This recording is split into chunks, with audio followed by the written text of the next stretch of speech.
आदरणीय फौजदार जी, अब मैं बिना किसी प्रस्तावना के भाई हर्ष ठकारा जी जो पूरी टीम के साथ जोश और खरोश के साथ हमारे बीच में आए, मैं उनको बड़े आदर और सम्मान युवा दलों की धरकर जोरदार तालियां बजा करके हर्ष ठकारा जी को आमंत्रित करता हूं।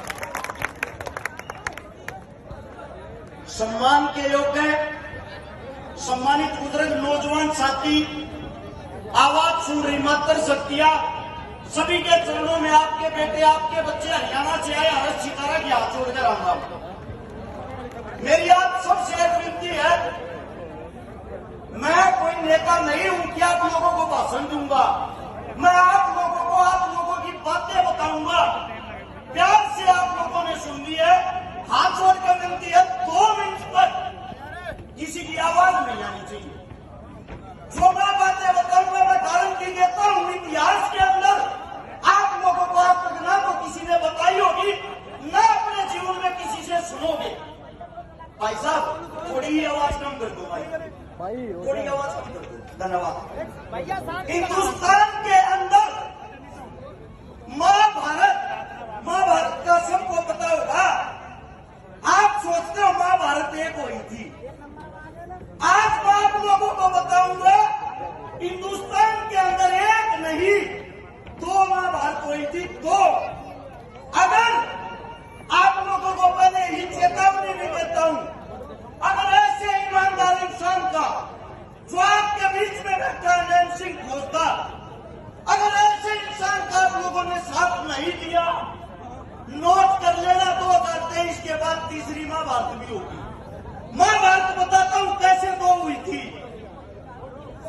1398 में एक तैमूर हिंदुस्तान को लूटने के लिए हिंदुस्तान के अंदर आया, जिसने 2 करोड़ आदमियों को मारा था, 2 करोड़ आदमियों को मौत के घाट उतारा था।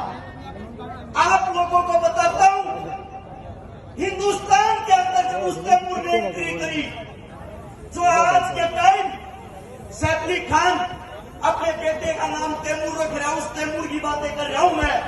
वो कितना बड़ा प्यारा था, कितना बड़ा क्रूर था। जब वो हिंदुस्तान की सरजमी पाया 9वें महीने की 24 तारीख 1398 में हमारे सिख सरदार पंजाब उसको रोकने के लिए तैयार खड़े थे। 2.5 लाख आदमियों की सेना के साथ, हमारे सिख समाज की बहन बेटियों के साथ उस करूर हत्यारे में इकट्ठा करके 1 लाख आदमियों को एक बार इकट्ठा करता था और 1 लाख आदमियों को इकट्ठा करके उनके आदमियों को गज चूड़ी की तरह काटता था और काट के उनकी ऐसी जमीन पे घाल लगा के उनके ऊपर बैठ के आदेश देता था, जितनी भी औरतें जितनी भी बहन बेटियां हैं सबका मेरी आंखों के सामने बलात्कार करो। हमारी माताओं के साथ, हमारी बहन बेटियों के साथ वहां ये क्रूरता करवाता, अपनी आंखों से देखता, पहले बलात्कार करता, उसके बाद उनको दरपा के मारता। वो तैमूर पंजाब का विनाश करके हरियाणा की टोहाना में आता है, टोहाना में भी यही हाल करता है। आप लोगों को बता दो, दिल्ली का नाम सबने सुना होगा। अगर कभी दिल्ली के अंदर जाओ, लोनी बॉर्डर नाम की जगह है, जहां के चारों तरफ हमारे बाहुबली गुज्जर रहते हैं। उस क्षेत्र के अंदर जिस वक्त तैमूर आया, वही काम लाखों आदमियों को इकट्ठा करके उनको काट के मार के उनके ऊपर बैठ के पहले तो चाय पी और फिर शाम के वक्त आदेश दिया, इन सब हिंदुस्तानियों का मेरी आंखों के सामने बलात्कार करो। वही खड़ा हुआ बाप, वही खड़ा हुआ बच्चा अपनी आंखों से ये देखता था मेरी माँ की क्या हालत हो रखी। बचा हुआ तड़पता हुआ सौ वहां ये देखता था तेरे हिंदुस्तान की बहन बेटी के साथ क्या कुकर्म किया जा रहा है। जब उसका ने सोचा हरिद्वार नाम की जगह है, हरिद्वार को दूषित करूंगा, हरिद्वार में हर की पीढ़ियों का विनाश करूंगा, हिंदुओं का नाश करूंगा, हिंदुस्तान को खत्म करूंगा। जब इस बात का पता लगता है हमारी खाप पंचायत हमारे बुजुर्गों को, हमारे बड़े बुजुर्ग जिनको आजकल जिनकी ताकत हम भूल गए, इनके नीचे मेरठ का हमारा राजा था जिसका नाम था देवपाल।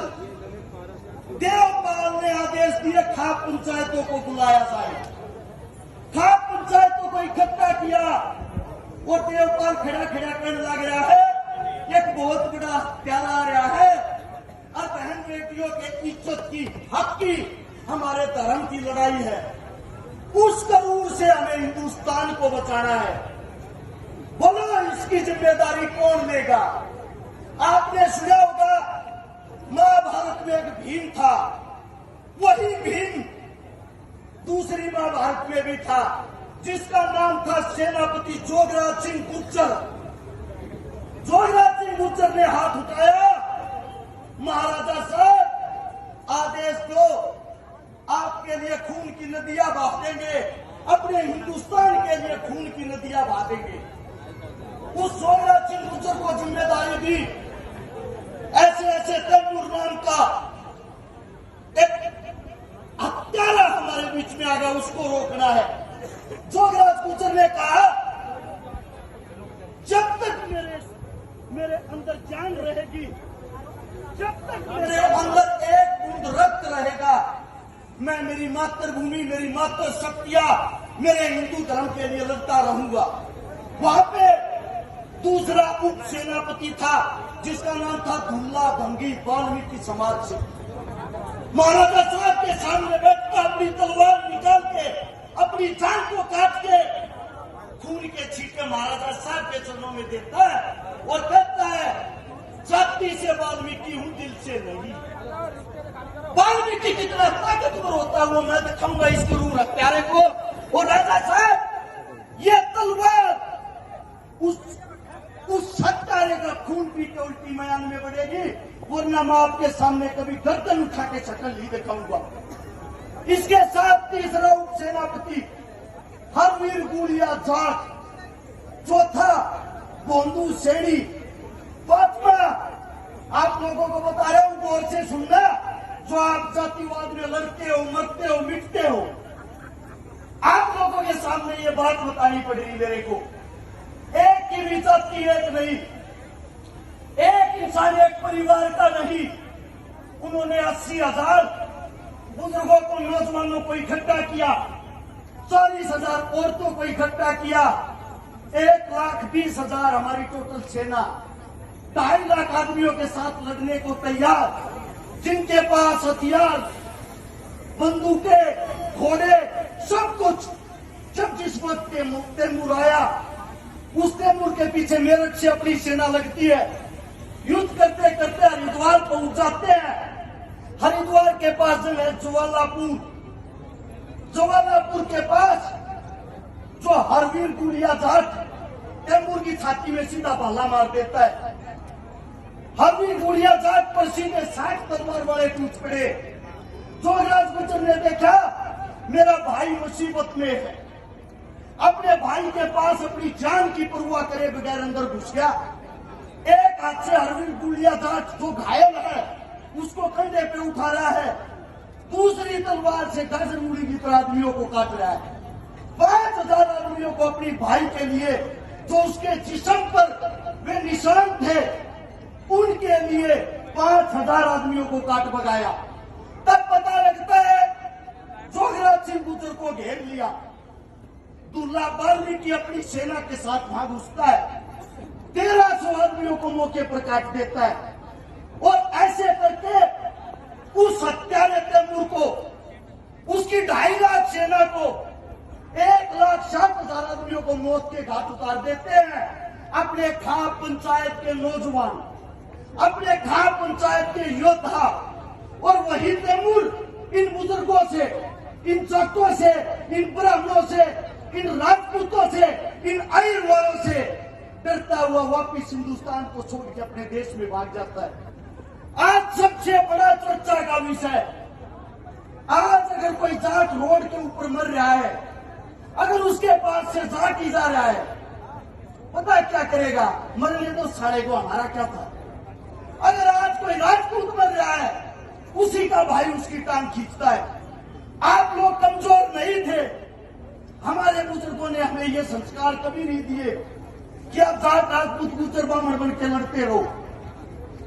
हमारे जितने भी बुजुर्ग अगर उनको पढ़ोगे, आप लोगों को पता लगेगा, जिन मुसलमानों को आप गालियां देते हो, जिन मुसलमानों को आप बुरे समझते हो, वो भी बता देता हूं आप लोगों को, यही मुसलमान उसी लड़ाई में उस तैमूर के खिलाफ आपके साथ कंधे से कंधा बढ़ाकर लड़ रहे थे।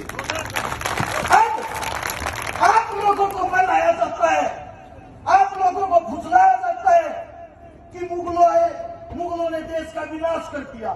मैं भी कहता हूं कर दिया, लेकिन मुगल हमारा मुसलमान नहीं था। जो तैमूर आया वो हमारा मुसलमान नहीं था। हमारे मुसलमान ने तो हमारे लिए शहादत दी है, जान दी है।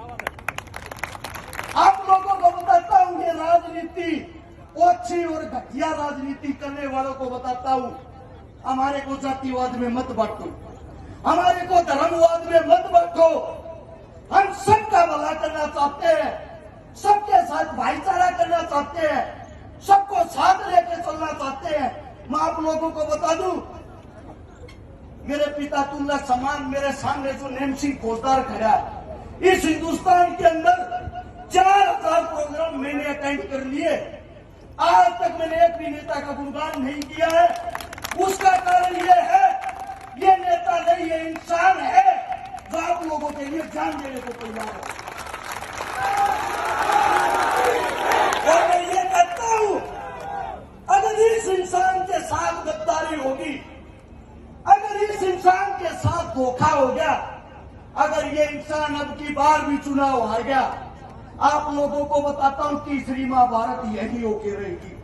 क्योंकि ये वही भीम है जो सबके सर पर भारी है। इसको पहचानो, जो आपके अंदर ताकत लेके आता है, जो आपके लिए दिन रात संघर्ष करता है, उसको कम से कम उसके संघर्ष की कीमत तो दे दो। और मैं हरियाणा से आया हर्ष चिकारा एक बात कहता हूं, मेरे पिता समान, मेरे गुरु समान अंकल जी, आपके साथ तन से, मन से, धन से और दुश्मनों के लिए जरूरत पड़ेगी तो गन से, सब तरीके से तैयार है। और इस पावन धरा पर जहां आपके पसीने की एक बूंद गिरेगी, हरियाणा से जितने कलाकार आए हैं, इन सब की जिम्मेदारी लेते हुए मैं हर्ष चिकारा कसम खाता हूं, वो आपके लिए हम अपना रक्त बहा देंगे। जो कलाकार आप लोगों के बीच में बैठे हैं, उनकी एक कलाकार की फीस 5 लाख रुपए है 1 घंटे की, और वो आपके बीच नेताजी के प्यार प्रेम में, नेताजी के सम्मान में अपनी जेब से तेल पानी का खर्चा लगा के आए हैं। ये होता है साथ देना। और ये गारंटी मेरी है, पूरे के पूरे हरियाणा को चुनाव में यहां लाके खड़ा कर दूंगा, लेकिन आप लोग धोखा मत कर देंगे। एक बारी हाथ उठाकर ये बता दो मेरी कोई बात झूठी है। एक जोरदार नारा है गिरिराज महाराज के नाम का, आपकी ताकत से ही अंदाजा हो जाएगा, आप दिल से साथ हो या ऊपर से। बोल गिरिराज महाराज की जय। आप सबने इतने प्यार से, इतने मान सम्मान से हमारी बातें सुनी, हमारा आदर मान किया, उसके लिए आप सबका हृदय से साधुवाद। और अंकल जी न्यू मान लो मंत्री की तैयारी करो।